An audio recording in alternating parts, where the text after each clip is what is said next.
جو انسان پرہیزگاری کا پابند ہوگا اس کے لیے دنیا سے منہ پھیر لینا آسان ہوگا۔ معرفت کے درخت کو فکر کا پانی دیتے رہنا چاہیے تاکہ آخرت سنور جائے۔ جو انسان 1 سال تک صبر سے کام لے گا اس کی تمام پریشانیاں اور مصیبتیں ختم ہو جائیں گی۔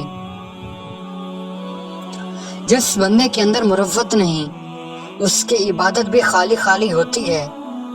ایسی عبادت کا کوئی فائدہ نہیں۔ آخرت کی فکر کرنا ایک ایسا چراغ ہے، جب چراغ ہی نہ رہے گا تو دل کی روشنی بھی ختم ہو جائے گی۔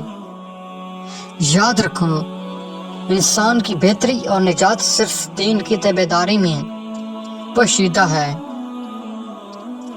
دنیا کے لیے جینا سونا اور کھانا چھوڑ دیں، اللہ کے لیے جیو اور کھاؤ اور سویا کرو۔ جو بھی کرو اللہ کی ذات کے لیے کرو، کیونکہ یہی چیز ہے جو تمہاری آخرت سنوارے گی۔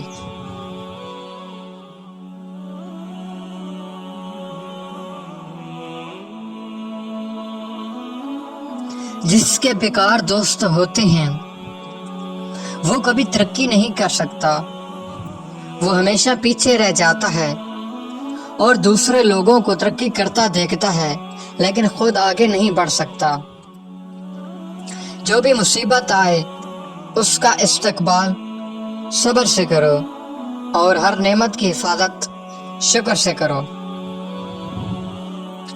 جو بندہ شکریہ میں کمی کرتا ہے اچھے دوست اس سے آہستہ آہستہ دور ہو جاتے ہیں، نیکی کرنے والے بھی بے رغبت ہو جاتے ہیں۔